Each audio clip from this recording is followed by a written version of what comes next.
Hello and welcome to another modelling video. This is Alan from the Mokono Man at YouTube with another tool review. We have the Mineshima plate file, large size, which I bought from Hobbyco. I saw a demonstration at the scratch building panel last year's Australian Gunpla Builders World Cup. More or less, it's just a file texture on a very large plate. Anyone who's into modifying, scratch building, vintage kits, just the concept of something like this existing would immensely excite you. 4 products, a small size and a big size. The small size is pretty much just the size of the file area, and the big size is this, just that. Have a bit of an idea. It's compared with a standard 10mm jar of paint. Comes in 2 textures, smooth and rough cut. I went straight for the rough, as to smooth it out, just a bit of sandpaper and polishing is required for my style. For others, having multiples of the files do work out. Let's get it out of the package and try it out and talk why it is so useful. If you're picking it up overseas or whatnot, it appears its recommended retail is 1,400 yen. Hobbyco was selling it at 20 Australian dollars, so anyone in Australia, just jump straight on their website. Anyone else, you're probably better off on some of the Japanese tool hobby exporters. So on the back is just your standard non-slip that comes off completely. And the front we have a sheet of stainless that's been beveled off, and our texture going across on 2 axes. Clearly all this is just a CNC machine doing a ton of lines at a certain depth. Now, why this is a good idea, if you were to cut a piece of 1mm or thicker styrene plate, you would engrave it with a knife. That would make a cut, and you would snap the 2 in half to create a break. How this would look is sort of a bit of a V and a bit of a removal of material. That is not a perfectly straight edge.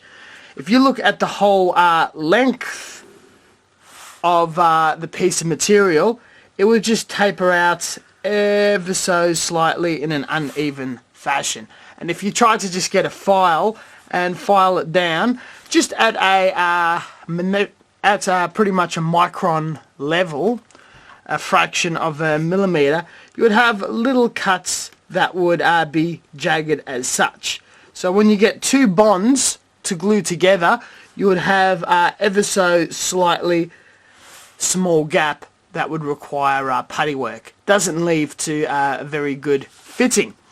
Using the plate file, you're able to level it down and get just a nice flat finish. Another issue you might have is with a part that may have a join line, a flash mark, a little raised like that, or if you're looking at a part, it'll just look like a joining mark from the 2 molds going together and a little bit of plastic seeping out. If you're to file it, the file will meet the raised bit and try to remove the material down. But as it does, it's not going to gently sit on that and remove it. It's going to try to find as much of the flat surface as possible and remove these materials. And if there are any corners, it's going to wear away at the corners, and it'll take even longer for that to be removed.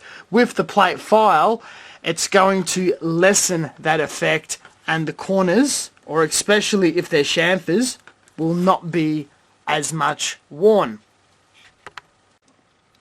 So we've got some different material here to test it out for the first time.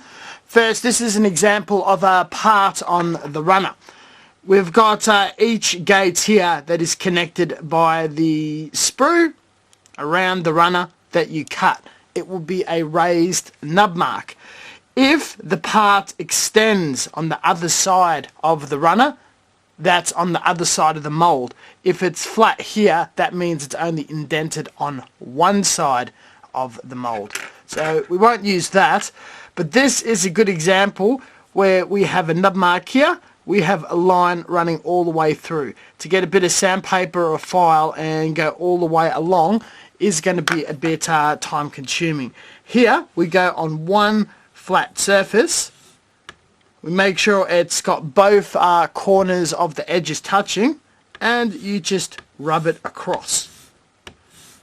Check it periodically, and you can see that instead of just one edge or one corner the material scraping, you can see both corners are starting to wear out, as well as the middle bit of the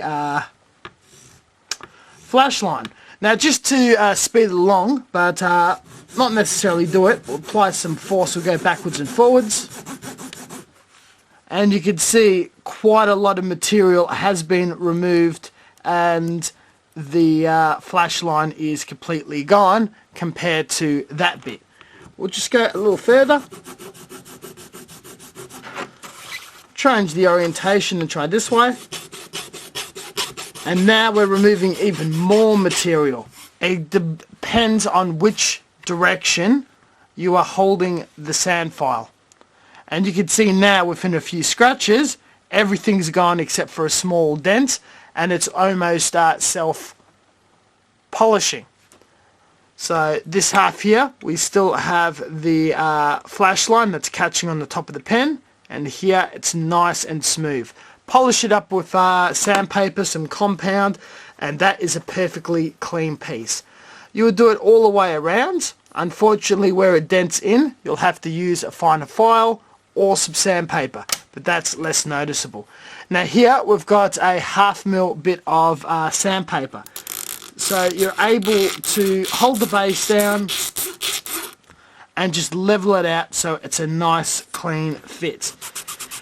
You can thin it down a little further or remove any of the raised edge by laying it on the plate and rubbing it down, because sometimes when the edging material breaks off, it sticks in either direction as a raised piece. So you can file both sides, and we've got one completely nice smooth piece. Once it's all completely assembled, then you're able to polish it up. This is 1 mil. This has been cut using various methods, and touching with my finger, which cannot be shown on camera very well, it is quite rough.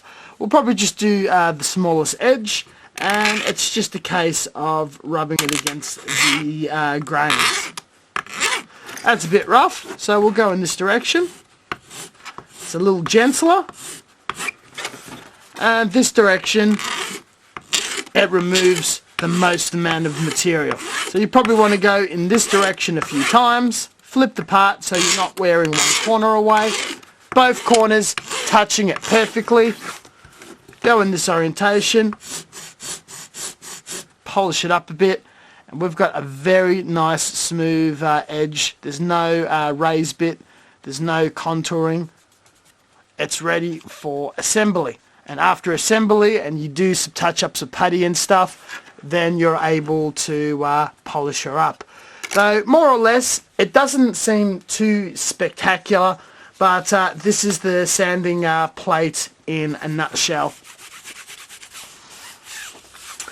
Being stainless, I would keep it dry. It could rust, and I would not use it to sand any pieces that's been treated with glue, putty or whatnot, as that could gunk up the file. Only really use it for raw material. Thank you very much for watching. As always, until next time, stay tuned for further content. We always have plenty of tools laying around. I've got a backlog of stuff that's been given to me or I've bought to review, and it's time to just slowly dig through them and share them with you guys. Catch you guys next time.